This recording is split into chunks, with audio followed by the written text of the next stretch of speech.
Hello, Quilting Sisters. It's me again. Hey, today I want to talk about what stops us from getting our projects done, or our UFOs, as it were.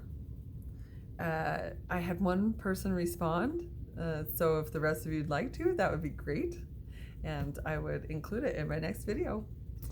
Of course, the top one probably is that you didn't have enough supplies. You got into a kit, you got it halfway through, and you realized you needed more. Or you're like me and you decided to make it bigger than it was supposed to be. I know, it happens. So that's a legit one. But what happens is our momentum disappears when we are needing the supplies and we don't have them. We set it aside, we start working on something else until we can get them. Now, I realize other people can go to the store. But not now. Everybody's the same as us. The great equalizer. Okay, you don't love it anymore. Sarah has had some suggestions on that. Just go ahead and take it apart. She does. She takes it apart. I recently had a kit from Lori Holt, and I took it apart. I've had enough of Lori Holt. Sorry, but true. Anyway, so, and I love the fabric still, so it's not like it's a loss. One that was submitted was that it became overwhelming. Something about it I didn't remember how to do. It was overwhelming. I would add to that, like, sometimes when we let it sit too long, it's hard to get back in the rhythm of that. A suggestion from, her name is Sherry McConnell from A Quilting Life. And I'm sure this is from more than just her, but she always has something ready by her machine to start sewing. Like, she doesn't leave it without having something to sew right by it. So I think that's a really good suggestion. I did that last night with my farm quilt from Valley, my block of the month. I got the kit finally and have the churn dashes ready to be sewn. So it's sitting by my machine, so I can just hop right there and get it done. Another one was that cut out too many quilts from the same pattern and become bored with it. I can see this as a legit one helping. So if you have other things that are reasons for not finishing, Just Get It Done Quilts, Karen Brown also has a video kind of related to this, so check hers out too in your spare time. Okay, so my next subject is that I want to challenge you guys to do a leader and ender quilt.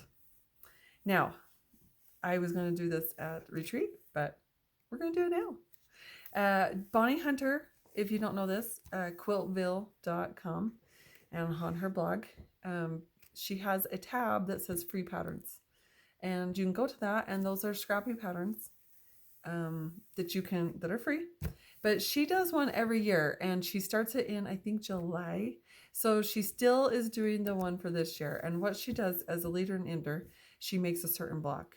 And this year is the shoe fly. I think shoe fly? Yeah, shoe fly. And the pattern is on there.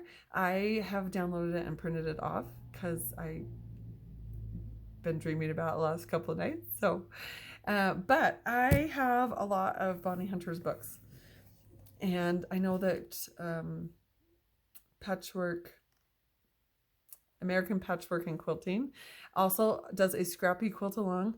They just printed it was in their magazine this last month. And those are, I was just trying to give you some ideas.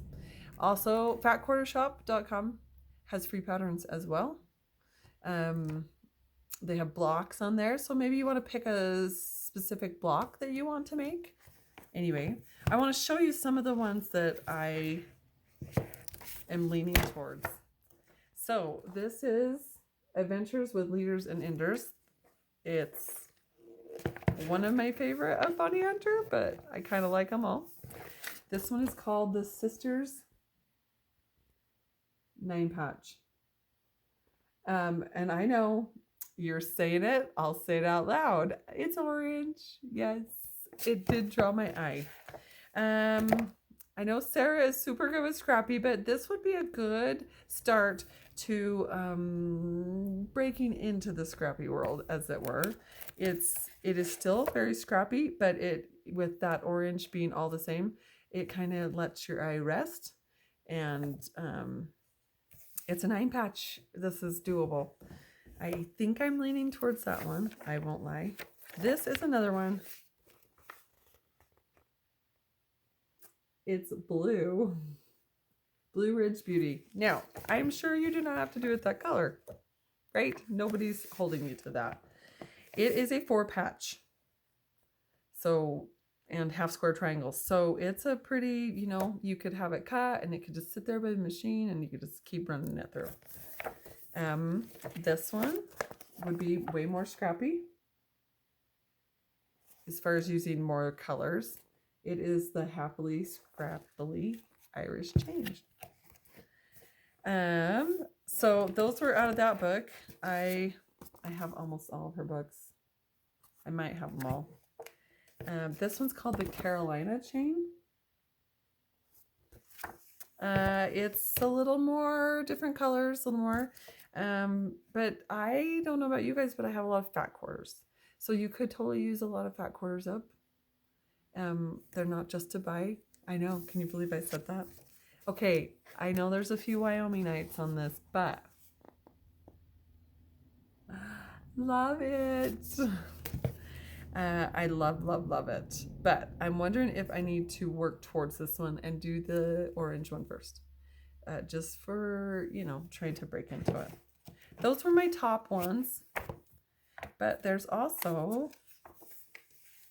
I just wanted to show you this one. This is out of her book, String Frenzy.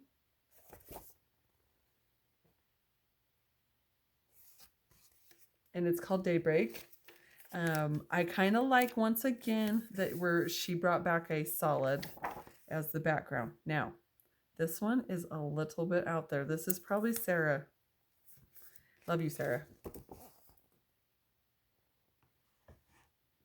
I know, my camera abilities are so good. It is called Indigo A Go-Go. So, those are a little bit more out there for me. I have this book, but I didn't find any that I really thought would just grab me, I guess. That I would just love. This one's called Carolina Crossroads. I'm just trying to give you some ideas. That's what I'm trying to do. This one would be a really simple, like if you had a bunch of plaids, and I have a pile, so let's use them, right? Hey, by the way, Levi's. I know, right?